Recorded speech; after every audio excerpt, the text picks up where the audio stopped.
Welcome back to Beyond Wisdom, where we explore timeless truths for a more peaceful and meaningful life. The phrase, "Know thyself," was carved into stone at the Temple of Apollo at Delphi over 2,000 years ago. It's one of the oldest and most enduring pieces of wisdom from the ancient world. But what does it really mean to know yourself? And why does it matter so deeply, especially in a world that constantly pulls our attention outward? Today, we'll walk a quieter path, one followed by sages, philosophers, and seekers across time, to understand what it truly means to know oneself, and how that knowledge can gently transform the way we live. In ancient Greece, visitors would travel great distances to visit the oracle at Delphi, seeking answers to their most pressing questions. But before they even reached the priestess, they would pass an inscription above the entrance, gnothi seauton, know thyself. It wasn't just decoration, it was a reminder, a warning even, because without self-knowledge, any answer the oracle gave would be misused, misunderstood, or misdirected. The Greeks believed that the greatest ignorance wasn't about the world outside, but about the world within. Socrates later echoed this, saying, "The unexamined life is not worth living." And this wasn't a statement of judgment. It was a quiet urging to reflect, to turn inward, to understand not just what we do, but why. In our time, with endless distractions and curated versions of ourselves online, this reminder feels more vital than ever. Before we chase purpose, love, or even happiness, the question remains, who are we beneath the roles, the noise, the masks? There's a difference between self-obsession and self-understanding. Ancient wisdom warns against getting lost in ego. Knowing yourself doesn't mean constantly evaluating your performance or measuring your worth. It means observing with honesty and gentleness. The Stoics spoke of living according to nature, and they didn't mean the trees or the stars, but your nature.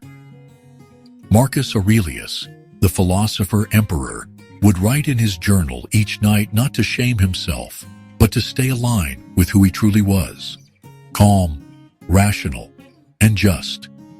He understood that knowing yourself isn't about thinking more about yourself.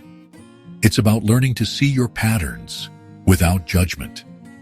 We all carry fears we inherited, habits we never chose, and expectations we silently adopted. Knowing yourself means becoming aware of those things and gently choosing which ones you want to keep. Many ancient traditions teach that silence is the beginning of clarity. In Taoist thought, there's a reverence for Wu Wei, effortless action. But effortless action doesn't come from passivity. It comes from being so attuned to your true self that you don't need to force anything. The Tao Te Ching says, "He who knows others is wise. He who knows himself is enlightened." In a world that celebrates noise, stillness becomes a form of rebellion. We can't hear our deeper voice when we're always speaking, scrolling, rushing. The path to self-knowledge doesn't begin with seeking new answers. It begins with making space to hear the ones already within us. The most ancient form of knowing has nothing to do with information. It's the kind of knowing that rises when everything else quiets down. While we often avoid pain, many ancient thinkers believed suffering was one of the clearest mirrors to the soul. Not because suffering is good, but because it's honest. In the Bhagavad Gita, the warrior Arjuna faces an unbearable choice, and in the middle of his anguish, he finally asks the deeper questions. What is my purpose? Who am I really? Only then does Krishna reveal the deeper truths. In a similar way, the Stoics trained themselves to reflect during difficulty, not to deny their emotions, but to use them as a teacher. Pain can strip away what is false. It humbles the ego.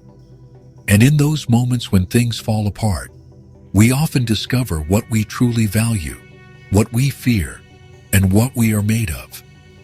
Self-knowledge doesn't come only from quiet meditation. Sometimes it comes from walking through fire and realizing you're still here.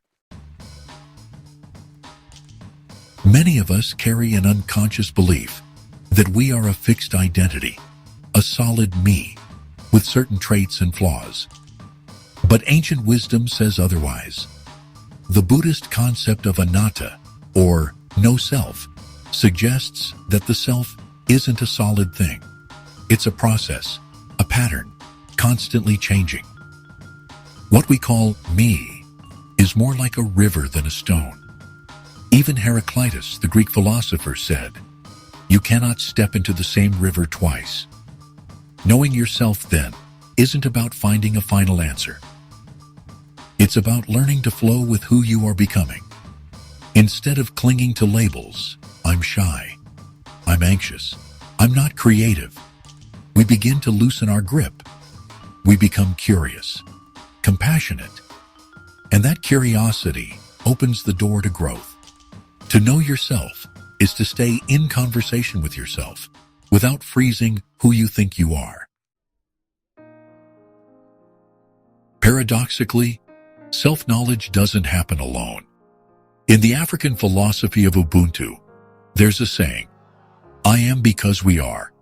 Our relationships, the honest, messy, loving ones, act like mirrors. The ancient Sufi poet Rumi once wrote, "The wound is the place where the light enters you." Often, it's in moments of conflict or connection that we see ourselves most clearly. A quick temper reveals our impatience. A deep love reveals our capacity. The people around us reflect both our shadows and our light. But we must be willing to look, not to judge, but to learn.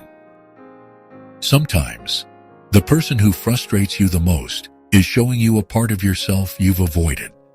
And sometimes, the person you admire is pointing you back to a truth you forgot. In every tradition, true wisdom is not a finish line. It's a path. The Greeks, the Buddhists, the Stoics, the sages of India, they all saw self-knowledge as a practice. Something you return to daily. You don't achieve it. You live it.